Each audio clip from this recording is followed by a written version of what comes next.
Hello students, welcome to All Force e-learning channel. This is K. Nageshwar Rao, your physics faculty. Today we are dealing with session number 89. In the last session we have discussed about few problems related to combination of resistors and temperature dependence of resistance, isn't it? And in this session we are going to discuss about cells. Okay, in the later sessions also most of the discussion will be connected with the cells only. This topic is very important because cell is something that we have been using in the circuits from a very long time. Whenever you are informed about any least possible or fundamental details about electric current, immediately one circuit diagram will be drawn, something like this, with circuit elements like resistance, and I can have one ammeter for measuring the current, and I can have one key here, and there will be a battery connected in the circuit like this. And whatever this particular circuital element is there, that's what cell is. That's what cell is. And this is what we are going to study a little bit more in this session. Cell is basically meant for supplying potential difference for the circuit. We all know that for driving the charge we need potential difference. You know, charge cannot move on its own. Some potential difference you have to create. And here whatever these electrodes are there, electrodes of the cell, this is positive electrode and this is negative electrode. Those electrodes will provide potential difference to the circuit, and that's what drives the charge. So basically the job of a cell which is connected in the circuit is, it is meant for driving the charge. It is meant for driving the charge. It's the main driving force for maintaining what? Charge flow in the circuit. Okay. So let us try to visualize what actually it does. Whatever battery is connected in the circuit, if its value is changed, if the potential difference across the electrodes of a battery, electrodes of a cell is changed, what happens to the flow of charge? What should happen? Obviously, if you increase the potential difference across the electrodes of the cell, the charge flow should also increase. The current shown by the ammeter should also increase, isn't it? So let us have a visual picture. I'll show you one small simulation. Just have a look at it once. Okay, children, let us see one small demonstration here. I'm going to construct a circuit here, and in the circuit I will take a cell in the sense here I'm going to consider a battery which is a dry cell, and let us see how a battery or a cell maintains flow of charge in the circuit. Just now I told you cell is something that maintains flow of charge inside the circuit. It is the main driving force, running the charge in the circuit. Okay, so let me construct one small circuit. Here on the left side you could see wire, battery, light bulb, resistor, switch. All these electronic elements are given, circuital elements are given. So I'm going to consider the conventional symbols. These are the symbols with which we are very much familiar. So wire, battery, light bulb, resistor, switch. So let me construct one circuit. I'll pick up one resistor first, and I'm going to consider one small connecting wire, and here I will arrange one bulb. So one bulb is arranged. I'm going to use one more wire like this, and from here, right side you could see voltmeter is there. Two different kinds of ammeters are there. So I'll take ammeter for measuring the current in the circuit. I will take a wire. I'm going to give one more wire here. I'll take one more wire, and I will change the orientation of this wire, right? And here I'm going to, okay, let us take switch later. Let me take one more small wire, and to this wire I'll connect a battery. Okay, so this is how battery is connected, and I'm going to take one more small wire again, and here I'll connect the switch. Switch is something that allows proper command over the circuit. Whenever you wanted to disconnect, whenever you wanted to connect, whenever you wanted to open the circuit, whenever you wanted to close the circuit, you can do that with the help of switch. So okay, so I'll change the orientation of this side, and I will take one more wire. So this is where I'm going to fix, and I will join it here. Right, our circuit is complete, and there is no any flow of charge. You could see that all along these wires negative charges are there, isn't it? So because the circuit is open, here key is not closed, you could see that, isn't it? If the key is closed, what happens? Circuit is closed, and there will be continuously running of charge. Okay, so here the value of resistance that we have taken is 10 ohms. If you want, you can change the value of resistance by tuning this one, 12, 13, 14, like that. You can go up to a maximum of 120 ohms. So let us have 10 ohms of resistance. Okay, and bulb too offers resistance, isn't it? And how much is the resistance offered by the bulb? 10 ohms. Even that is also, tunable. You can tune that. And battery, sorry, ammeter, right now it is not showing any reading because there is no any flow of current, because switch still it is open. And what about this battery? Battery is supplying a potential of 9 volts. I will make it 10. Okay, so we can verify even Ohm's law. So V is equal to IR. Okay, according to Ohm's law, I is equal to V by R. So whatever potential, how much potential I have given here, 10 volts. And what is the total resistance? Here 10 ohms resistance is there, and here bulb is offering a resistance of 10. So total, both are connected in series now. So total resistance is 10 plus 10, 20 ohms. And what is the potential? 10 volts. So V by R is current. V is 10 and resistance is 20. So 10 by 20, 1 by 2. So the current should be 0.5. So the moment when I am going to close the switch, immediately how much current I should see in this ammeter? 0.5. This ammeter should give a reading of 0.5. Yes, it's there, 0.5. Now what I'm going to do is I'm going to tune the potential, because potential is supplied by the battery, right? It's the main driving force behind running the charge in the circuit. So if I increase the potential, whether there is increase in flow of charge or not, let us check that, because I told you this is the main force which is driving the charge throughout the circuit. What happens if I increase the potential? Obviously I should see that the charge running hurriedly throughout the circuit. So let me increase the potential. Yeah, it's now 32. I hope you could see the charge flow has increased, isn't it? Charge flow has increased and current is also increasing. See the ammeter. So when you increase the potential supplied by the battery, when the electromotive force supplied by the cell is increased, what is happening to the current? The current is increasing. So that's what EMF of a cell does. That's what the purpose of a cell in a battery. Cell is something that maintains charge flow in the circuit. Okay, so this is what I want you to understand. Now let us get back to the class again. So what did you see in the simulation? You have seen that when the batteries or cells potential is increased, what is happening to the flow of charge in the circuit? It is increasing, isn't it? So that's how a cell operates inside a circuit. Okay. In case of cells, we have two different kinds. One kind of cells are called primary, and the other kind of cells are secondary, or you can also call them as storage cells. Primary cells, these are, you cannot recharge them back, but secondary cells you can recharge them. In secondary cells, what happens? The energy, electrical energy, is stored in the form of chemical energy, and that chemical energy will be converted into electrical energy, and this cycle continues. That's how it can be recharged, secondary cell. Okay, so coming to these cells, one very important aspect is EMF of a cell. EMF, its full form is electromotive force. What is that? Electromotive force. So what is this? It is the energy supplied by the battery for driving a unit charge around the circuit. What is this? This is the energy supplied by the battery to drive a unit charge around the circuit. Since I am talking about driving unit charge by supplying some energy, its units can be identified like this: joule per coulomb. Or you can also use volts to mention the units of electromotive force. So if I am using this volts to measure electromotive force, immediately one question will arise: electromotive force and the potential difference, are they same? Because we use volts for measuring potential difference, isn't it?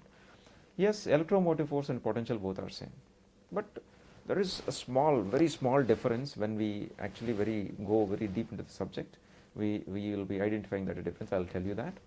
Okay, so basically electromotive force or potential difference both are same. That's what idea you can have. Okay, So let us continue with the discussion. Whatever this cell we have here, the basic structure of cell contains two electrodes, one positive electrode, the other one is negative electrode. Inside the cell there will be electrolyte, okay, solution or solid material can also be used. Okay, so what happens inside the battery, inside the cell? Ions, cations, anions, they get separated in the solution and they will move to the electrodes. So if cations and anions are getting segregated at two different electrodes, so there will be potential difference across those two electrodes, isn't it? So that's what we'll be making use to run the charge in the circuit by connecting battery in a circuit. Okay, so here whatever EMF we am talking about, so that is what potential difference across the electrodes of a cell. To be more precise, if I take a cell something like this, this is the symbol of cell, and it is not connected to any circuitry elements, it's free, it's open, it's not connected, but still, though it is not connected, there is a potential difference between these two. After connecting the cell, it's not like potential difference will arise. No, a cell is there already, potential difference is there across its electrodes, and that's what we'll be connecting in the circuit. Whatever potential difference is there across the electrodes, that will be used to run the charge. So by default, though whatever cell you see, there will be some potential difference across the electrodes of the cell. At that time, when it is not connected in the circuit, whatever potential difference is there between the two electrodes, absolute potential difference, we call it as absolute potential difference, I mean exact potential difference across the two electrodes when the cell is not connected in the circuit. At that time, whatever potential difference is there between the electrodes, that is called as EMF. So this is how you can understand very clearly about EMF. Electromotive force is nothing but potential difference, but what kind of potential difference is that? Potential difference across the electrodes of the battery when the battery is not connected in the circuit. At that time, no circuit element is drawing energy from the battery. So at that time, the precise value, the absolute value of potential difference will be there across the electrodes, and that's what we call it as EMF. This is how you can define EMF again. Okay, right. But what idea I want you to have regarding EMF means it's what? Potential difference across the electrodes of a cell. Okay, and EMF, since this has become a key factor for a circuit, and we'll be using this EMF many a times in later sessions also, I would like to stress on few more points. EMF is something that depends on the type of electrode that you have used inside the cell. Electrodes are basically made up of metals, so type of metal, whatever metal you have used, based on that EMF will be different. Based on type of electrolyte, the EMF will be different. Okay, and even temperature can also influence the EMF. If temperature fluctuates, EMF also fluctuates. So these are three important factors. One is what? Nature of the material of electrode, nature of electrolyte, and the other thing is temperature. These three factors can influence the EMF. How, or if we wanted to quantify all these things, we have to go very deep into the subject connected with the cells. But in physics, our requirement is here in the present discussion how to make use of that cell in the battery. Okay, so whatever the external features of battery are there, like whatever EMF it is providing, whatever internal resistance it is offering, those things, those details will be used. We will not be going very deep into the theory of construction of cell and all. Okay, so there are few factors on which the EMF doesn't depend, like physical dimensions of the battery. It doesn't matter whatever size the battery possesses, how much quantity of electrolyte is there inside. Okay, what is the size of the electrodes? All these things cannot influence the EMF. Okay, so these are a few fundamentals, but among all these things, after EMF, we have to concern much about internal resistance offered by the battery. It's another key factor connected with the cells. We need to have proper idea about internal resistance. One is what? EMF of the cell. Now you got an idea about EMF of the cell. It is the energy supplied by the battery to drive a unit charge around the circuit, or it is the absolute potential difference across the electrodes of the battery when the cell is not connected, when the battery is not connected in the circuit. Okay, and the next one is internal resistance. What is that? Internal resistance. it is denoted with small r, internal resistance. Resistance, regarding resistance, we have already gone through several details. Resistance is what? Opposition offered to the passage of charge, to the passage of charge. When the cell is connected in the circuit, inside the cell also there will be flow of charges. So when there is a flow of charges, whatever electrolyte is present, it also hinders the passage of charge. Whatever electrodes are there, they also hinder the passage of the charge, isn't it? Whatever concentration of the electrolyte is there, if the concentration of electrolyte is more, obviously the resistance will be more, isn't it? So there are certain key elements which can influence the internal resistance. We have to talk about internal resistance because whatever internal resistance is there across the cell, even that also demands some potential difference for driving the charge. Always what do we see? We see potential difference across this resistance only. But what about potential difference inside the cell? Inside the cell, in the sense, I didn't mean to say that potential difference across these two terminals, these two electrodes. I mean to say whatever material is there inside the cell, even that material is also offering some resistance. So if it is offering some resistance, we need certain potential drop across that internal resistance also to maintain the current. If I write here what EMF of the cell is usually represented with E, whatever this E is there, that won't be dropped completely across this resistance. Some of a part of this E also does work to maintain charge flow inside the cell. Okay, so don't ever take, if at all, if a cell is given and if its EMF is given as E, the potential difference across this resistance is not E. It will be slightly less than E. I'll tell you about that. It will be slightly less than E. What about that difference, amount of potential difference, where it is dropped? It is dropped across the internal resistance offered by the cell. Internal resistance is offered by the cell because there is a material inside the cell. When the charge is flowing through the material, definitely there will be resistance offered by the material. So to maintain the charge flow, there will be certain potential drop across that internal material also. Okay, so when you consider that potential drop and potential drop across this resistance, sum of those two things will be equal to EMF. Sum of those two things will be equal to EMF. Okay, so let us discuss further. Now let us talk about internal resistance. Whatever details we have discussed, let us consolidate the data. Internal resistance. It's denoted with small r. What did I say? There's a small r. It's directly proportional to concentration of electrolyte. Concentration of electrolyte. Okay. And whatever plate area, electrode will be in the form of a plate. Okay. If the plate area is more, internal resistance will be less. Both are inversely related. Okay. Like the way resistance is connected with the area. Whatever discussion we have carried in the previous session, it is inversely proportional to area. So here, resistance is inversely proportional to A. And this A is what? Plate area or electrodes area. So these are the two things which we need to handle problems connected with the internal resistance. Okay. Now I am going to discuss about one more important aspect of cell, that is terminal voltage.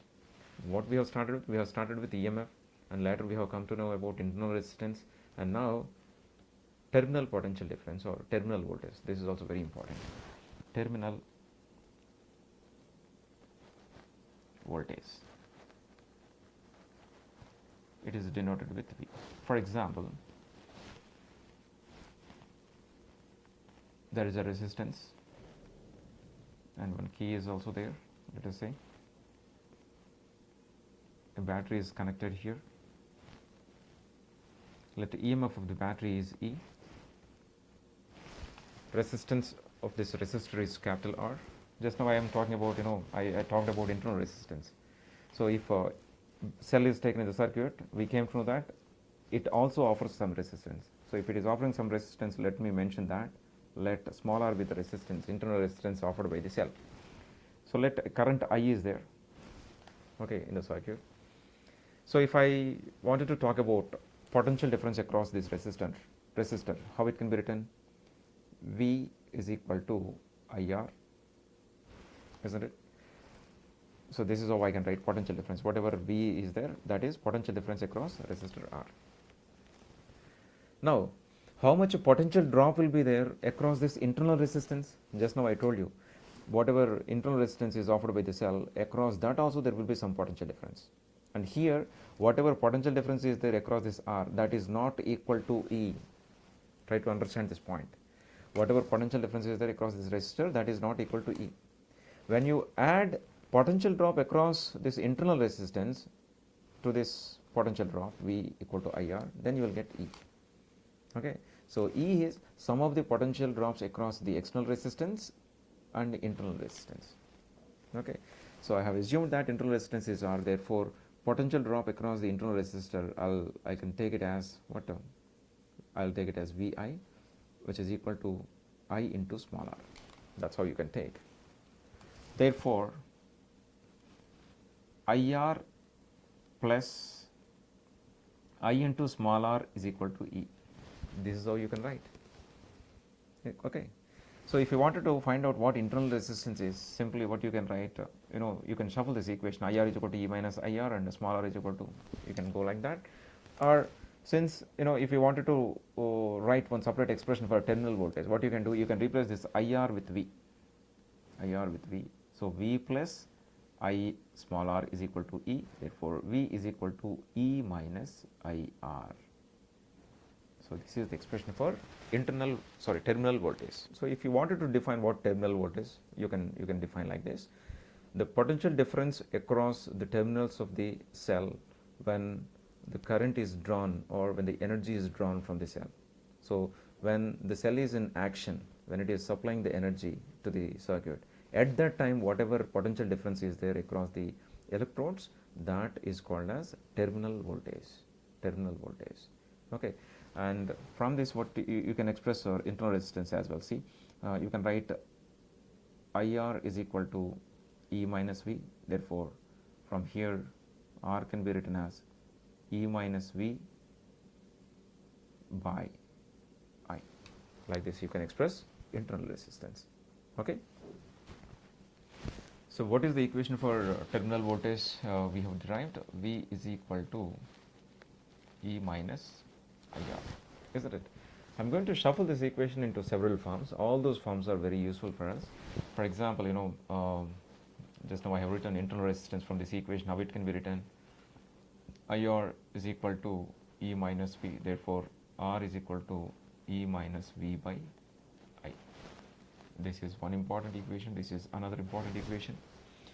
Even this first equation can be written as this: V can be replaced with what? I into capital R is equal to E minus I into small r. From this, what you can write? I into capital R plus a small r is equal to E, isn't it? Therefore, what is the expression for I? Current passing through the circuit, it can be written as E by R plus R. So this is also another important equation. Okay. Because connected with these all forms, you see several problems in the material. Okay. So now let us talk about a few more points. Let me pick up this first equation. I'm going to write that first equation as E minus V is equal to IR. We can write it like that, right? This first equation. V is taken to RHS side, IR is brought to LHS side. What this E minus V is? It's the difference between EMF and the terminal voltage.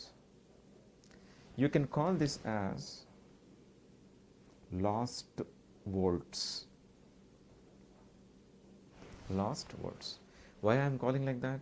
Whatever EMF the cell is supplying, the entire EMF is not used for running current in the resistor, external resistor. Some of the potential difference is there, across the internal resistance. Some of the potential or some of the energy is lost, isn't it? Some of the potential drop is lost internally, isn't it? So this difference E minus V is potential drop outside, and this E is total potential drop across the terminals of the battery, isn't it? So difference will be lost volts. Okay, so these are few equations, and further you can also talk about few other details. I'm going to pick up this small r equation. small r internal resistance can be written as E minus V by I, isn't it? Now see, this I can be replaced with E minus V by I can be replaced with V by R, V by capital R.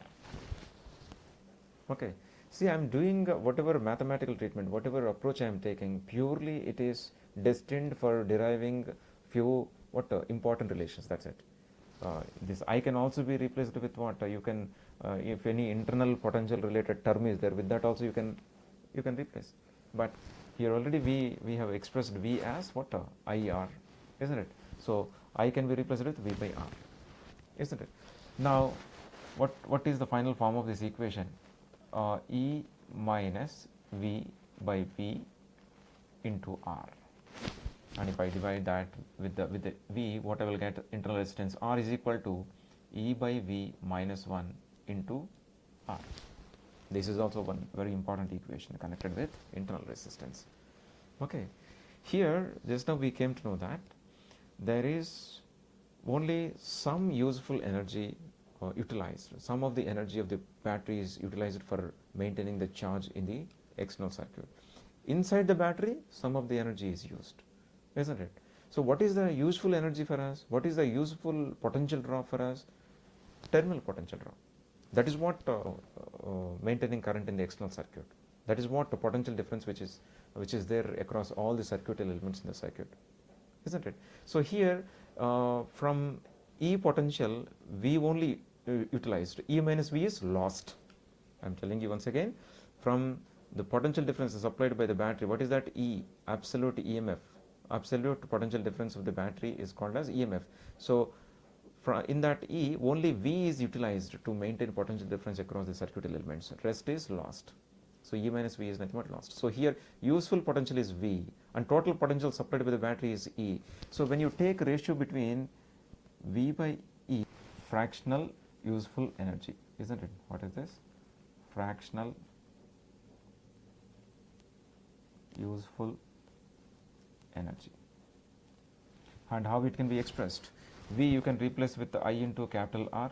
E can be replaced with, look at this equation where here I is equal to E by R plus R. E can be written as I into R plus R. So I into R plus R, I gets cancelled, therefore R by R plus R.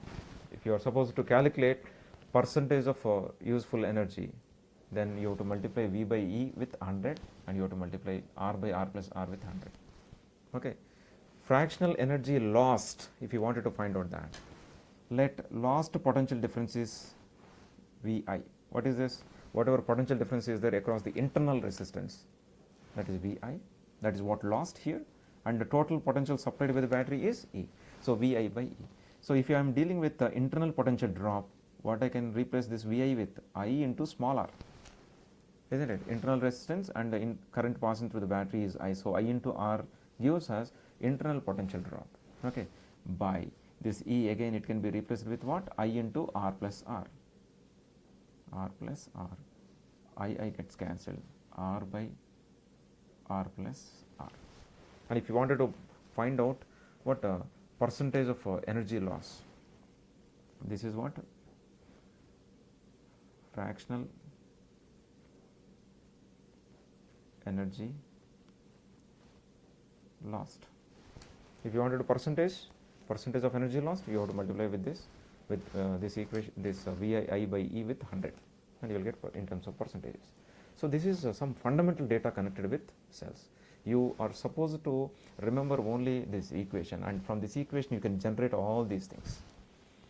This V is what? Terminal potential difference or terminal voltage.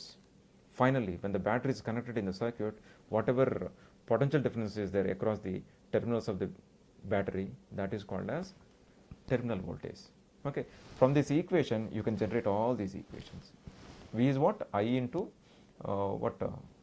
V can be replaced with what? I into capital R.